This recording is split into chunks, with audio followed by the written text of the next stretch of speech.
Salam alaikum les gens, c'est Moglu, Vénitieux. Salut tout le monde, c'est ActuYTB2. On va regarder une story de Bassem et après je vous dirai mon avis. N'hésitez pas à mettre un pouce bleu et à vous abonner. Salam alaikum les gens, c'est Moglu, Vénitieux, 692. Ouais, on va regarder le match du Galatasaray Istanbul. Alors moi tu vois c'est connu, hein, moi j'aime Beşiktaş Istanbul. Mais bon, on vient regarder l'ambiance et tout. Comme vous avez pu le voir, Gérard Darmanin a été envoyé en éclaireur, en Pologne, à la frontière, en train de faire un discours. Je vous l'ai dit, Manu va se faire réélire parce qu'il va mettre un gilet pare-balles. Pourquoi aller voter? J'ai envie de te dire limite.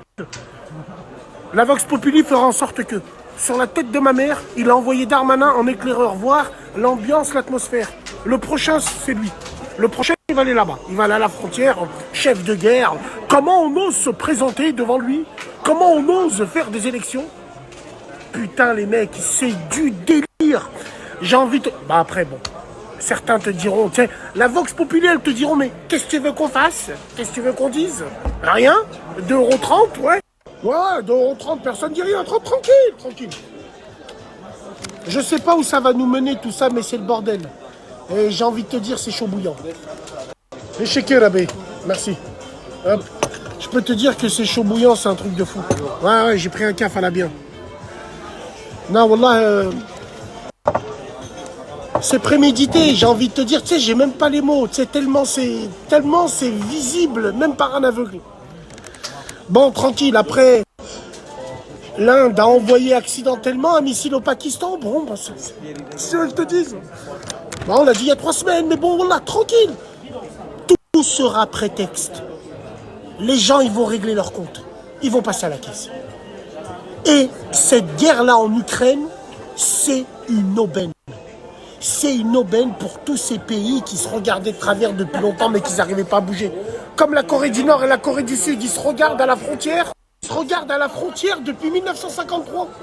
La tête de ma mère. Ils ont une ligne de démarcation où il y a des soldats, ils se regardent toute la journée, prêts à en découdre. Ouais, c'est chaud bouillant. Bon, en tout cas, on verra ce que ça donne. Édouard Leclerc, des magasins Leclerc, a prédit une baisse de l'essence. Mais bon, en tout cas, c'est chaud bouillant. Le prix du blé qui explose. Bon, vous en foutez. De toute façon, on le ressent qu'à 10 centimes d'euros, c'est pas grave. Mais la vie de ma mère, quand les hommes ils auront faim, plus rien ne pourra les arrêter. Si, je crois que c'est le bouton qu'on appuiera en 2030 qui pourra les arrêter. C'est quoi ce bouton, Bassem, de 2030? C'est tout ce qu'on a ingurgité en 2020. Hein, comme Thanos. Comme Thanos. Mais bon, en attendant, on va voir le match de Galatasaray. Et on va voir aussi. Tamam Ami.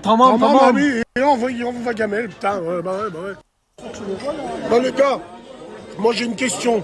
Les Kardèches, moi j'ai une question. Mon frérot à côté de moi, c'est un Kardèche, il vient tout le temps avec moi.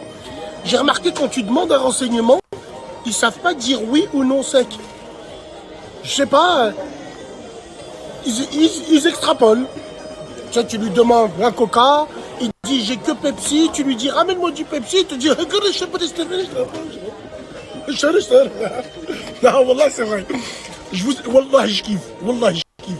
Mais c'est vrai, c'est ce que j'ai remarqué. Tu vois, ils savent pas dire oui ou non. Genre, tu cherches une rue, il sait pas te dire la première à droite. Il dit la première à droite et force et honneur, wallah, il a dit.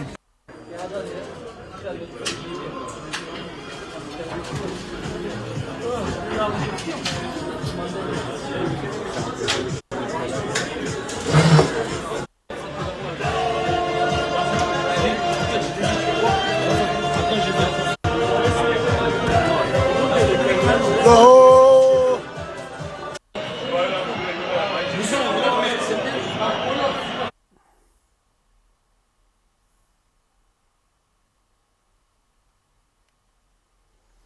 Donc là, sur cette image, je vais dire mars 2018, les gilets jaunes, oui, parce qu'il allait y avoir une taxe ajoutée qui n'était pas nécessaire. Or là, en mars 2022, déjà, on était proche des 2 euros avant la guerre. Donc forcément, ça allait augmenter. Voilà, ça allait augmenter. Qu'on participe ou qu'on participe pas à la guerre, Il y a des tas de pays qui participent pas à la guerre. Donc ça a augmenté quand même. Ça a augmenté quand même pour tous les pays. On peut le voir chez tous les pays producteurs de non producteurs de pétrole, ça a augmenté. Donc c'est deux contextes totalement différents. Voilà, mars 2018, c'était la taxe écologique ou je sais pas quoi. Et mars 2020, ben, avant la guerre, on était déjà pas loin des deux et la guerre a précipité. Sanctions ou pas sanctions. Après, c'est débattable sur les sanctions, bien évidemment. Mais je voulais revenir, oui, là où il a raison, c'est que des tas de pays peuvent justement en profiter un peu du chaos ambiant, de la désorganisation de l'ONU, tout ça, du droit international pour régler leurs comptes, comme il a dit, Corée du Sud, Corée du Nord, Pakistan, Inde, Taïwan, etc., etc. Ça peut aller même jusqu'en Afrique où des pays peuvent régler leurs comptes justement.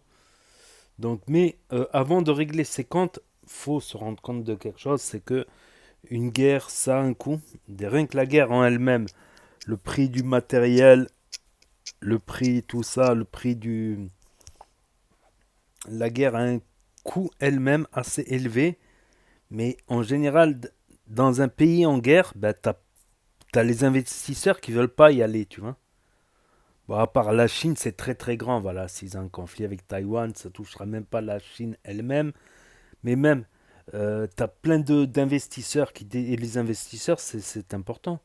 Ils investissent, ou bien, je sais pas, tu veux construire des autoroutes, tu fais un prêt, et après tu le rembourses avec le péage, par exemple. Tu vois, c'est pas tous les pays qui peuvent mettre comme ça un milliard, un demi-milliard pour une autoroute. Donc, il n'y a plus personne qui voudra prêter à un pays qui est en conflit, en guerre. Voilà, on prête à un pays stable, voilà. Là, tu vas, en général, c'est triste à dire, mais on prête aux riches, comme on dit. On va pas prêter aux gens où il y a un risque ou qui sont très pauvres. C'est malheureux à dire, mais on prête qu'aux riches. Malheureusement, c'est comme ça. Donc les investisseurs, les prêts, tout ça. Donc une guerre, même s'il y a des pays qui veulent régler leur guerre, voilà. Certains ne veulent pas aller jusqu'au bout parce qu'ils ont beaucoup à perdre. Puis les guerres, les nouvelles guerres maintenant, elles sont économiques, d'ordre économique. On le voit depuis la guerre froide. Puis l'Ukraine, ça ressemble un peu au conflit afghan où les Russes avaient envahi l'Afghanistan. Les États-Unis n'avaient pas accepté et avaient armé les Afghans, les combattants afghans, de missiles Stinger anti-aériens et les Russes ont perdu beaucoup d'avions, plus les combats au sol, ils n'avaient plus la supériorité aérienne, donc ils sont retirés de l'Afghanistan. Bon, ça n'a pas donné quelque chose d'extraordinaire non plus, mais on est sur un conflit où on peut pas, ou qui vient de commencer, où on ne peut pas prédire le déroulement ni l'implication des parties. Voilà, on ne peut pas dire bah demain, par exemple, si la Russie continue, les sanctions peuvent être plus lourdes. Mais concernant le prix de l'essence, ça n'a rien à voir. C'est le même prix, en fait, c'est le même prix dans tous les pays non producteurs, même des pays qui sont neutres, qui se sont pas prononcés sur ce conflit. Voilà, c'est un peu plus compliqué que ce que l'on croit, je pense. Et je pense que je vais sortir ma boule de cristal pour prévenir l'avenir. Donc on ne sait pas. Pour moi, on ne sait pas. Soit la Russie va réussir, soit le soutien occidental ben, va aider l'Ukraine, le soutien européen, OTAN, États-Unis, vers l'armée ukrainienne. Peut-être que ça va finir en guerre civile, peut-être que ça va finir en insurrection généralisée du pays, peut-être pas, peut-être que la Russie va l'annexer. Ah, il faut une boule de cristal. Il faut une boule de cristal. Il y a des trucs qu'on peut peser, on peut parler de certaines choses, etc. Mais ça, on va rester sur de la théorie. Et en théorie, certes, l'Occident est plus fort, mais il n'y a pas que la théorie. Il y a aussi, voilà. Il y a beaucoup de choses à tenir en compte, voilà, pour prédire, mais moi je suis pas prédicateur ni voyant. Et comment dire, il y a des morts, on le voit en tout cas, il y a des morts russes, il y a des chars russes détruits, il y a des chars ukrainiens détruits, il y a des avions russes détruits, il y a des avions ukrainiens détruits, de part et d'autre, et ça n'arrête pas, ça n'arrête pas. Les Russes avancent sur le terrain, ils avancent en tout cas, mais très très doucement, très très doucement. Donc je ne peux pas dire qu'est-ce qui va se passer.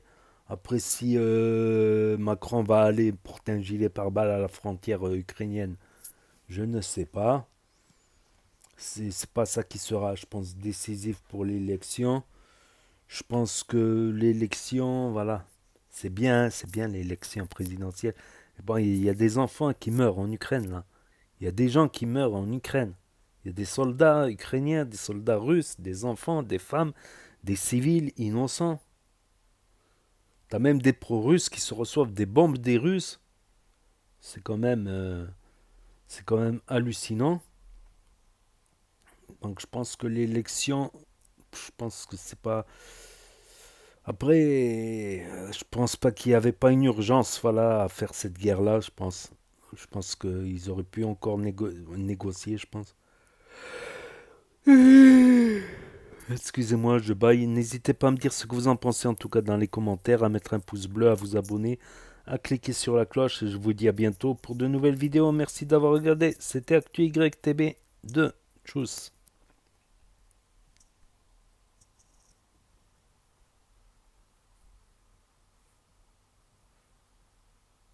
Ça va jamais exister.